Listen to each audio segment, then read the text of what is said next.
మన ప్రభువైన యేసుక్రీస్తు పరిశుద్ధ నామములో ఈ పాడ్కాస్ట్ ద్వారా వాక్యం వింటున్న ప్రతి వారికి నా హృదయపూర్వకమైనటువంటి వందనాలు. దేవుడు మిమ్మను దీవించునుగాక.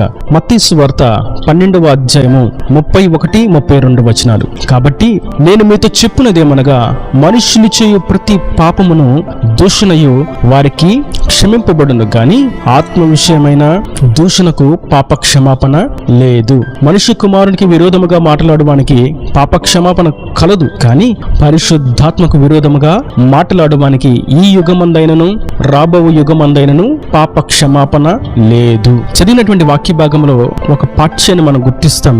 పాప క్షమాపణ లేదు. భూమి మీద ప్రతి పాపానికి క్షమాపణ దేవుని యొద్ద నుండి దొరుకుతుంది. అవును, మనం పశ్చాత్తాపడినప్పుడు దేవుడు సహాయం చేస్తాడు, క్షమిస్తాడు, మారు మనసును అనుగ్రహిస్తాడు, జయ జీవితాన్ని ఇస్తాడు. అయితే ఒక్క పాపానికి మాత్రం క్షమాపణ లేదు. ఏంటిది ఆ పాపం అని చూస్తే, పరిశుద్ధాత్మను గూర్చి. ఆ పరిశుద్ధాత్మను గూర్చి కూడా ఏమై ఉన్నది? పరిశుద్ధాత్మను దూషిస్తే, ఆయనను దూషించి వ్యర్థముగా మాట్లాడేటువంటి ప్రతి మాట పాపానికి, ప్రతి క్రియ పాపానికి క్షమాపణ ఈ యుగమందైనను రాబో యుగమందైనను ఎక్కడ కూడా లేనే లేదు. దాని అర్థం, ఈ భూమి మీద ఉన్నప్పుడు క్షమాపణ లేదు, మరణించిన తర్వాత కూడా క్షమాపణ లేదు. మరొక కోణంలో ఈ శరీరానికి క్షమాపణ ఉండదు, ఆత్మకు కూడా క్షమాపణ ఉండదు. ఈ భూమి మీద వారు దానికి శిక్షణ అనుభవిస్తారు, నరకములకు త్రోయబడిన తర్వాత అక్కడ శాశ్వతమైనటువంటి శిక్షను అనుభవిస్తారు. ఎందుచేతను? పరిశుద్ధాత్మను దూషించుట చేత. ఇంతకీ పరిశుద్ధాత్మను దూషించుట అనగా ఏమిటి? ప్రభు అన్నారు, పరిశుద్ధాత్మ మీలోకి వచ్చి ప్రతి పాపమును ఒప్పింప చేస్తాడు అని యోహాను సువార్తలో చెప్పారు. దాని అర్థం, ఆయన పాపములను ఒప్పింప చేస్తాడు.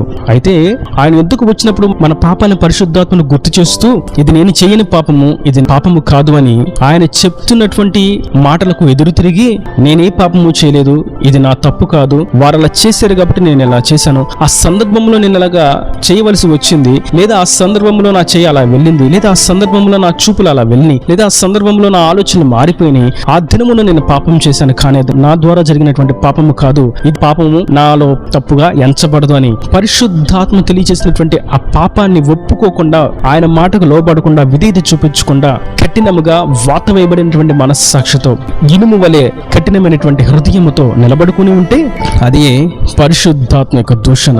దాని అర్థం, దేవుడు మనల్ని క్షమించడానికి ఎప్పుడు సిద్ధ మనసు గలవాడై ఉంటాడు. అయితే ఎవరైతే ఆ పాపాన్ని ఒప్పుకోకుండా, పశ్చాత్తాపడకుండా, నేను అసలు తప్పే చేయలేదు, పాపమే చేయలేదు అని నిలబడతారో, వారికి క్షమాపణ ఉండదు గనక, వారికి పరిశుద్ధాత్మ నడిపింపు ఉండదు గనక, ఆత్మ నింపుదల ఉండదు గనక, రక్షణ ఉండదు గనక, రక్తములో కడగబడినటువంటి తెల్లని వస్త్రాలు వారికి అనుగ్రహించబడవు గనుక వారు శిక్షకు పాత్రులు.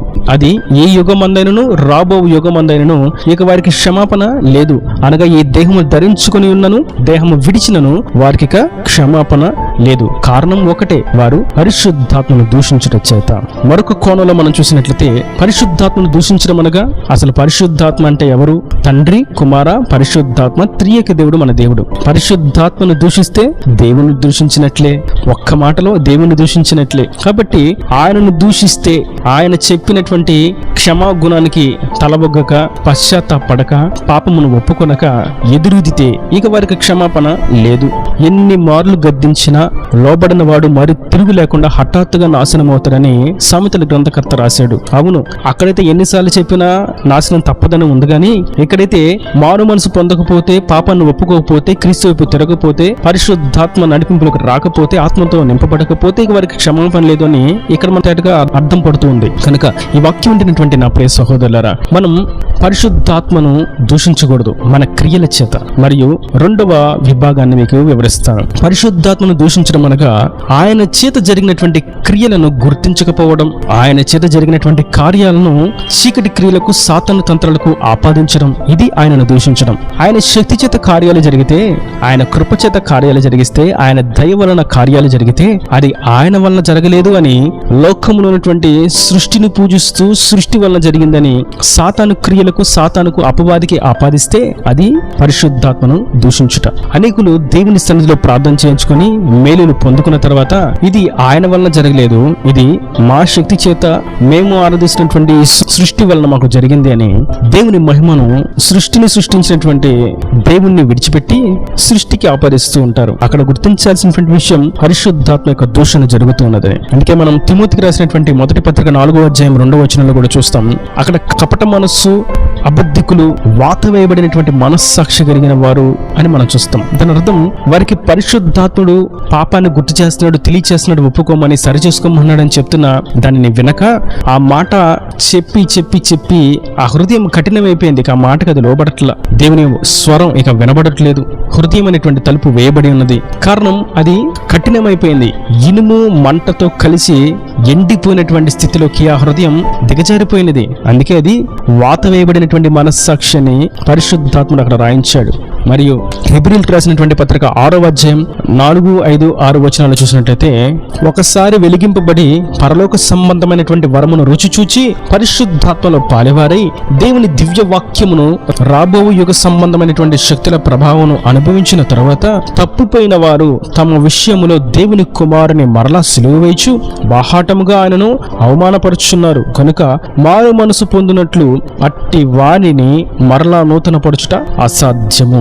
దాని అర్థం ఇట్టి వారికి క్షమాపణ లేదు అని. వీరికి దేవుడు తెలుసు, పాపము తెలుసు, పరిశుద్ధత తెలుసు, పవిత్రత తెలుసు, చేయకూడనటువంటి క్రియలు తెలుసు, పరిశుద్ధాత్మ నడిపింపు తెలుసు, ఇవన్నీ తెలుసు. అయినా ఆయన చెప్పిన మాటకు లోబడక ఆయన చెప్తున్న మాటలను పెడచెవిన పెడుతూ ఆయన ఉపదేశాన్ని నిరాకరిస్తూ ఆయనను తృణీకరిస్తూ ఆయనను విసర్జిస్తే అట్టి వారికి ఇక క్షమాపణ లేదు అని తేటగా మనకు పరిశుద్ధాత్ముడు తెలియజేస్తున్నాడు.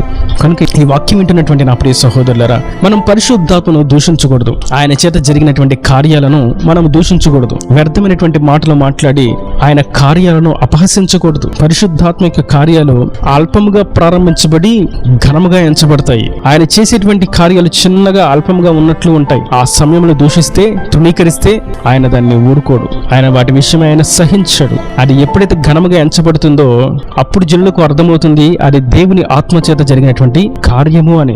వెంటనే అర్థం కాదు. పరిశుద్ధాత్మను పొందుకున్నటువంటి అపోస్తులు అన్య భాషలతో మాట్లాడుతూ ఉంటే చుట్టూ ఉన్నటువంటి జనసమూహం అన్నారు, వీరు వేకువజామున మద్యాన్ని సేవించి వచ్చారే, ఎంత పొద్దున్నే ఎంత వేకువన వీరికి మద్యం ఎక్కడ దొరికిందని అపహాస్యం చేశారు. కానీ వారికి అర్థమైనటువంటి విషయం, వీరు పరిశుద్ధాత్మ యొక్క శక్తిని పొందుకున్నారు, వీరు దేవుని శక్తి చేత ఇప్పటి వరకు ప్రవచనములు మాట్లాడారు, దేవుని వాక్యాలను ప్రకటించారని వారికి అర్థమైంది. పరిశుద్ధాత్మ యొక్క కార్యాలు చుట్టూ ఉన్న వారికి కొంచెం ఇబ్బందికరంగా, వింతగా, దేవుడు ఇలా కూడా చేస్తాడా అన్నట్టుగా అల్పముగా, ఎన్నికైన వారుగా కొంచెంగా అల్పంగా జరుగుతూ ఉంటే వాటిని మనం తృణీకరించకూడదు. వీరి సంఘానికి ఎంతమంది వస్తారు, వీరికి అసలు సంఘమే లేదు, వీరికి అసలు మందిరమే లేదు, వీరికి కనీసం ఇల్లే లేదు, వీరికి కనీసం పరిచయలో ఉండేటువంటి ఉపకరణాలే లేవు అని దేవుని ఆత్మచేత నడిపించబడుతున్నటువంటి దేవుని చేత జరుగుతున్నటువంటి కార్యాలను బట్టి మనం ఎవరిని కించపరచకూడదు, దూషించకూడదు.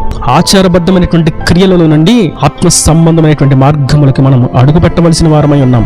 పరిశుద్ధాత్మ నడిపింపు ఉంటేనే సేవకులందరికీ పుల్పిట్ ఉండిద్దని, సేవకులందరికీ పెద్ద మందిరం ఉండిద్దని, సేవకులందరికీ పెద్ద కారు ఉండిద్దని, సేవకులందరికీ అటు ఇటు 10 మంది తిరుగుతూ ఉంటారని, సేవ చేస్తున్న వారికి దేవుడు వెంటనే అన్ని కనపరిచేసేసి తెలియజేస్తాడని ఆయన కార్యాలను తప్పుగా అర్థం చేసుకుంటూ ఉంటాం. ప్రభు ఉపదేశించినప్పుడు ఆయన దగ్గర ఎప్పుడు కూడా ఒక పులిపీట్ లేదు. ప్రభు ఉపదేశం చేసినప్పుడు ఆయనకంటూ ఏ సంఘము లేదు. ప్రభు ఉపదేశం చేసినప్పుడు ఆయనకే విలువైనటువంటి వస్త్రాలు, సుఖభోగాలు లేవు. ప్రభు ఉపదేశం చేసినప్పుడు ఆయనకంటూ స్థిరమైన నివాసమే లేదు. ఇలా మనం చూస్తూ ఉంటే దేవుని ఆత్మచేత జరుగుతున్నటువంటి క్రియలను మనము గుర్తించాలంటే ఆత్మచేత నింపబడితే తప్ప వాటిని మనం గుర్తించలేం. ఇలా జరిగిన సందర్భాల్లో దేవుని క్రియలను విమర్శిస్తూ అపహాస్యం చేస్తూ ఉండవలసినటువంటి క్రియలోకి, స్థితిలోకి సాతాను నడిపిస్తాడు. ప్రభువును కూడా ఆనాడు ఆయన చేస్తున్నటువంటి ప్రతి క్రియను శాస్త్రులు, పరిసయ్యులు, సద్దుకయ్యులు విమర్శిస్తూ దూషిస్తూ ప్రశ్నిస్తూ ఆయన కార్యాలను ఆటంకపరచాలని ఎన్నో ప్రయత్నాలు చేశారు.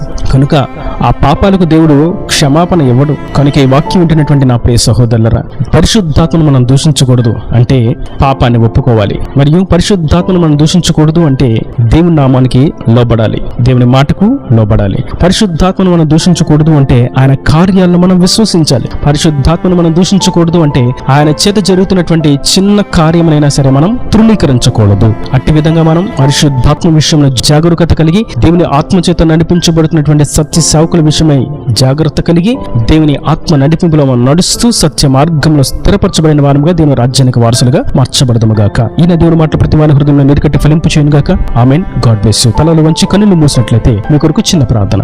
ప్రేమ స్వరూపీకరణ కటాక్షం గల తండ్రి, నా ప్రభు వాక్యం ప్రతి వారిని మీరు నిండాలుగా దీవించండి, ఆశీర్వదించండి. పరిశుద్ధాత్మను గురించినటువంటి దూషణకు ఈ తరమందు రాబో తరమందు అసలు క్షమాపణ లేదని మీరు సెలవిచ్చారు. నా తండ్రి, పరిశుద్ధాత్మను గురించి ప్రతి వారు జాగ్రత్త కలిగి, ప్రతి విషయంలో, కార్యాల విషయంలోను, క్రియల విషయంలోను, పరిచయ విషయంలోను జాగ్రత్త కలిగి ముందుకు నడిచినట్లుగా ప్రతి వారికి మీరు కృప దయచేయండి. ఇంకా నీ వాక్యమైన ప్రతి వారి యొక్క అవసరతను, అక్కరను నీ మహిమలో తీర్చి నీ రాకడ రాజ్యానికి సిద్ధపరచమని యేసు పరిశుద్ధ నామమున ప్రార్థించి వేడుకుంటున్నాను తండ్రి. ఆమేన్. ఆమేన్.